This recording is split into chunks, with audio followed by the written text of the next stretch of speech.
Todas as vezes em que eu estou fazendo uma coisa, eu tento dar o melhor de mim mesmo. Eu costumo, quando faço palestras para estudantes, é claro, eu dizer o seguinte: se o senhor limpa o chão, faça-o o melhor possível. Quando dou aula, eu dou de mim. Tanto que tenho laringite crônica, porque eu berrava quando queria usar alto-falante e não deixavam. Laringite crônica. Entende? É verdade. Entende? Como médico, eu dou o melhor de mim, no plantão. Agora eu não tiro mais plantão, mas estou tirando agora. Como político, eu tento ser o que fui. Eu assinei um documento dizendo: não sou candidato a nenhum outro cargo. Mantenho minha palavra. Sou candidata, não quero fazer disso profissão, entendeu? Sou candidata à presidência da República. Mantenho. Então, em política, em medicina, ou como professor, ou como qualquer outra coisa que eu fizesse, como comentarista, que eu tento dar de mim o melhor. Entendeu? Essa é uma lição que eu dou para todo mundo que é novo. Fazer o melhor possível. Seja qual for a forma de trabalho, ela é sempre bela, ela é sempre bonita, ela deve ser sempre respeitada. É essa mensagem que eu dou de educador, sempre. Entendeu?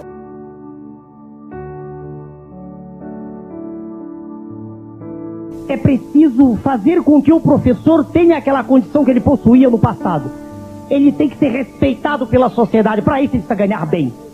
Há uma inversão de valores brutal na sociedade odierna, aqui no Brasil. Professor hoje, veja, senhorita, ganha menos que qualquer outra categoria. O professor não tem mais, ele não gosta mais de nenhum respeito à sociedade. Que é a primeira coisa. Segundo, reciclagem. É importante, o professor não tem culpa de estar mal preparado. Hoje, fala-se mal no Brasil, escreve-se pior. Nem a língua pátria ninguém sabe, mas ninguém tem culpa, os senhores não tem culpa. É preciso, veja, senhorita, uma reformulação global nisso, global. É preciso padronizar livro didático, acabar com essa história de livro de 4 cores, 3, 4, 5, 6 livros do mesmo assunto. Uma criança, um menino entra para a escola, tem que comprar um número enorme, não há necessidade disso. Nós somos um país pobre. Padronizar, como a Itália fez, um currículo mínimo para o Brasil todo. Todo. E a escola do rico, aquela como a escola, minha filha estuda, escola que pode dar, mas ela dá mais se ela quiser. Ela ensina alemão, mas haverá um currículo mínimo obrigatório. Isso você entende em alguns segundos para dizer. É reformulação global de princípios. Porque na verdade, veja, eu não penso, e nunca disse isso em nenhum programa, em nenhum lugar, eu não penso na sociedade igual. Pessoas dizem: isso não existe. Isso é um sonho. Eu penso em igualdade de oportunidades. Veja, senhorita, que o meu filho, o filho do servente, o filho do médico, engenheiro, que ele tem os mesmos direitos, e aí sim, a potencialidade dele é que virá à tona. O esforço, que tem gente que não quer estudar, é o direito que tem, ninguém pode obrigar todo mundo, tá entendendo? É igualdade de oportunidades, aí sim. E não pode ser, perdoe essa bagunça que aí está, não pode ser, tá? Ok?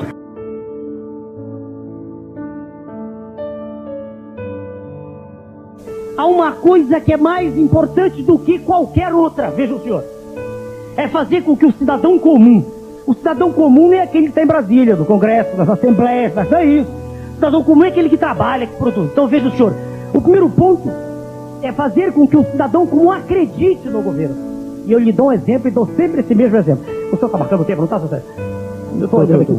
Está tudo aqui no... Primeira coisa, o senhor se lembra de 1986, o senhor Jorge vai lembra, Plano Cruzado? O senhor lembra daquela euforia, daquela situação em que cada pessoa acreditava? Pense em algo semelhante a isso. Pense no povo inteiro galvanizado, acreditando em quem dirige a nação. Tá? Isso é a primeira coisa. Isso é mais importante do que qualquer outra. É crédito, é confiança. É a pessoa dizer: não, o presidente está dizendo que hoje vai confirmar amanhã. Ele não vai dizer hoje uma coisa e amanhã outra. Entende? Ele vai ter palavra, ele vai ser digno, ele vai ter decência. Isso é a primeira coisa. A partir daí, veja, o resto tudo é quase consenso. É uma injeção gigantesca na economia. O Brasil está indo para o fundo do poço, meu jovem. Está sendo destruída a indústria nacional. Estão sendo aviltados os valores produtivos do país. Relatório moderno eu trouxe da revista Exame do Sr. Keynes mostra que cerca de metade das empresas trabalhou com uma faixa de margem de lucro que é inferior à rentabilidade do FGTS. Não há mais nenhum interesse de investir no país. Então nós estamos numa situação muito ruim. A primeira coisa é confiança. E quando eu digo confiança, não é só a classe empresarial que vai ter confiança. O cidadão comum. Eu vou dizer para o senhor, eu estive em Roraima, numa cidade chamada Caracaraí, lá em cima. Caracaraí, uma cidadezinha. Em cima que eu digo no norte do país, eu botei para cima, lá em cima. Nós estamos no sul, estamos em São Paulo, lá em cima. Sudeste nós estamos, quase no sul. Pois bem, e uma senhora perguntou: mas doutor Enésio, eu estava formando o partido. Eu bati numa casa humilde, né? Ela disse: doutor Enésio, e eu vou morar sempre aqui. Eu disse: eu não sei. Eu não posso dizer para a senhora que A riqueza nacional dá para construir casa boa para todos. Eu não posso afirmar ainda. Eu não tenho dados se nem eles se entendem. Se o executivo diz uma coisa, o Tribunal de Contas diz outra, se nem eles, como é que aqui de fora eu vou me entender, entende? Eu não sei a totalidade dos recursos disponíveis. Eu sei uma coisa: seu filho irá para a escola, como eu fui no meu tempo, apesar de origem humilde. Porque é através da educação que ele poderá ir. Seu garoto, e ela assinou a ficha do partido, né? Dizendo a verdade. Então esse é o primeiro ponto. Agora o senhor perguntou sobre a União Soviética. Eu vi a fragmentação, o esfacelamento da República, eu vi com tristeza. Não posso negar. Tristeza profunda. Está provado que o ser humano quer competir. Não adianta. Não adianta lutar contra a iniciativa privada que eles fizeram lá. Do ponto de vista econômico, não adianta. Isso é um sonho que tem que ser derriscado, quer dizer, eliminado. Tem que deixar de ser ativado, não há como lutar. Mas aquela fragmentação, aquele esfacelamento me entristeceram, senhor. O que vai ocorrer, ninguém sabe. Ali é um barril de pólvora agora, né? Barril de pólvora, ninguém sabe. Mas uma coisa também para mim ficou evidente. É loucura, chega a ser até estrionice, chega a fazer rir querer lutar contra o nacionalismo. Essa gritaria que aí dessa corrente neoliberal. Não, sabe por quê?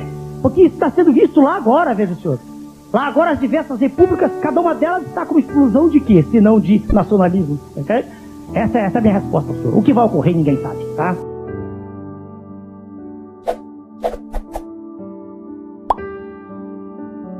O acordo que foi feito com o FMI não é nada diferente daquilo que o FMI propõe para todos os países que devem, né?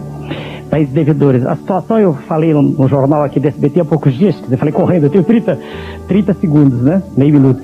E eu explico bem para a senhorita. O acordo, a gente pode imaginar comparando, veja, senhorita, o país, quer dizer, o povo, né? Com um doente. Ia falar devagar agora que tem tempo. Imagine a senhorita que o indivíduo está com insuficiência cardíaca. Quer dizer, o coração está fraco, batendo devagar, não tem força para mandar o sangue para frente. A solução normal, né, aquilo que tem que ser feito, é dar um remédio que dê força ao coração, entende? Que faça com que ele possa mandar sangue para frente. Está acompanhando a imagem? Está devagar. Agora, imagine que chega alguém e diz assim: não precisa dar força não para o coração, não. Se nós diminuirmos o consumo, vai melhorar, quer ver? Corte as pernas do sujeito, aí amputa as duas pernas. Corte os braços, corta o nariz, corta os órgãos genitais, corta tudo que for dispensável. Fica só o tronco e o coração batendo, aí o sujeito melhora. Apesar do coração estar fraco, é a receita do FMI pro Brasil, entendeu? Tira habitação, tira roupa, tira tudo de todo mundo, tira comida. Aí o desespero, as empresas falindo, aí tá bem, entende? É essa a receita do FMI.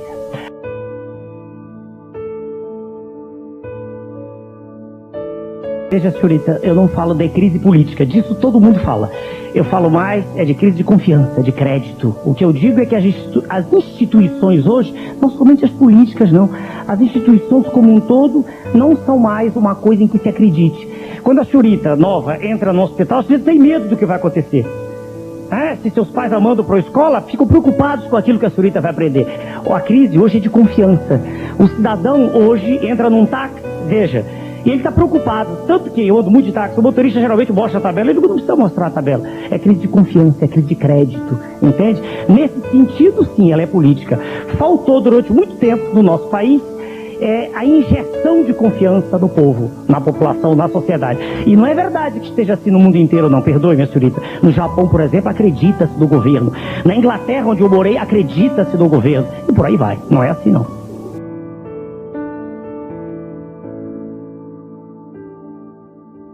Vejam, senhor, no sentido de transmitir aquilo exatamente em que eu acreditava, sim.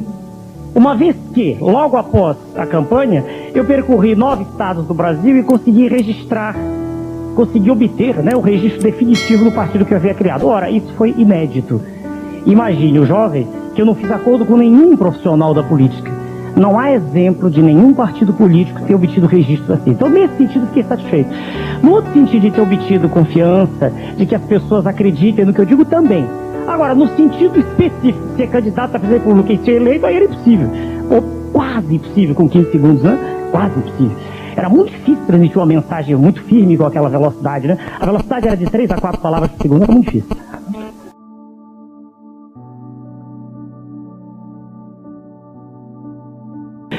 Primeiro que eu não acredito em carreira política. Carreira, veja, o jovem, é aquilo que existe, por exemplo, terceiro sargento, segundo sargento, etc, até general. Carreira é na universidade, o senhor começa a auxiliar de ensino e termina a catedrático, titular. A vida política não é uma carreira, quer ver como não? O cidadão é deputado, daqui a pouco ele é vereador, ele vai a prefeito, ele é presidente da república, com sua excelência o presidente e volta para senador. Isso não é carreira, é um ir e vir. Não, então primeiro não há carreira, errada até. Segundo, eu não desisti. Eu me candidatei à presidência da república, registrei o documento àquela ocasião, dizendo isso, e continuo candidato à presidência da república. Em 94, para isso eu registrei o partido no país inteiro. Não, eu não quero ser deputado, vereador, prefeito, porque dado o grau de desordem institucional a que a jovem fez referência, em que o país se encontra, eu não acredito mais que de baixo para cima se possa corrigir essa situação terrível em que o país se encontra. É essa a tese. Eu acredito que só a partir de um exemplo muito forte, a partir de uma vontade de aço, a partir de uma contaminação de toda a sociedade por uma nova ordem, por uma vontade de acertar, é que a partir daí se direita. É assim.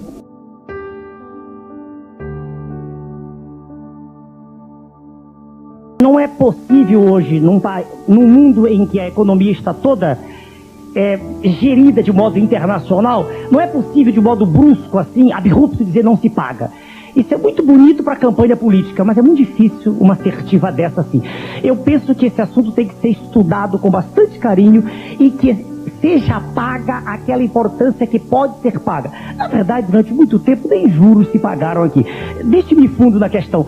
O grande problema do Brasil não é a dívida externa. O grande problema... A dívida externa dos Estados Unidos é a maior do mundo, por exemplo. O grande problema do Brasil é a falta de decoro na atividade política. Isso sim. Dou um exemplo, senhorita. Agora, em janeiro, um deputado ganhou 17 milhões de cruzeiros. Eu quero crer que ninguém que trabalha honestamente no país ganha um salário desses. É um exemplo já. Um exemplo concreto.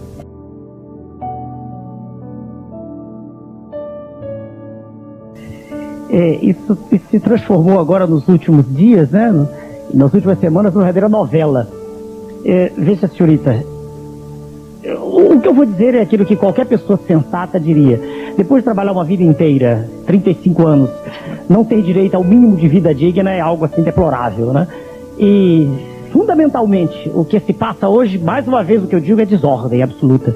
O executivo diz uma coisa, o legislativo diz outra e o judiciário diz outra.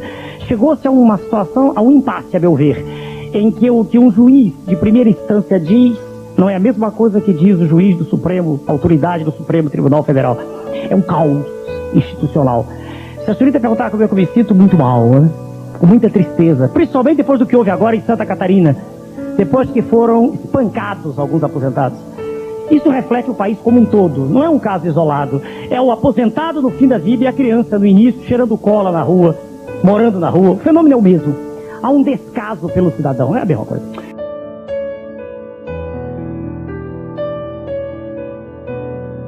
Vamos mais longe, a pergunta da nossa jovem ali. O espaço que a mulher ocupa na política. A pergunta, vamos fazer mais abrangente. O espaço que a mulher ocupa no mundo. Veja, senhorita, eu já participei de um programa só sobre isso aqui. Nós estamos em São Paulo, aqui em São Paulo. Um outro canal de televisão. Não, porque eu vi o áudio achando, então parei de outro. Eu participei de um programa aqui assim, perguntando se a mulher era menos racional que o homem. Eu disse com muita clareza, como eu faço sempre. Isso é imbecil. Isso é imbecil completamente. Mulher menos, não é nada disso. Mas nada disso. Homem e mulher se complementam. Homem e mulher são seres racionais, ambos. Ao longo de décadas, de centúrias, de muito tempo, a mulher foi relegada ao segundo plano por ser mais frágil fisicamente, normalmente. E houve uma série de situações, né, que a antropologia, a sociologia estudam, que fizeram com que a mulher ficasse num plano de tomar conta dos filhos, etc. Mas, à medida que o tempo foi passando, a mulher foi assumindo posições de, a meu ver, de luta pelos mesmos direitos. Então eu não vejo, não vejo na política. Eu, quando entrei na faculdade de medicina, década de 60, havia na minha turma 5 ou 6 moças. Hoje elas são maioria. O que tem isso? Entende? Não vejo nada em particular na política, na educação, nada. A mulher tem direito. É claro que uma mulher, por exemplo, grávida, tem que ter o seu direito resguardado. Entende? E as empresas deveriam receber estímulos para contratarem. Que hoje, não sei se a senhorita sabe, muita gente vai contratar a empresa e diz assim, já ouvi isso. E diz assim, mulher sem filhos. Ora, isso já é uma restrição, entende? O que deve ser feito é um estímulo, uma maneira de beneficiar as empresas para que elas contratem mulheres, entende? Com creches e uma série de medidas de ordem política. Nada contra, em princípio, que eu não vejo diferenças nesse sentido.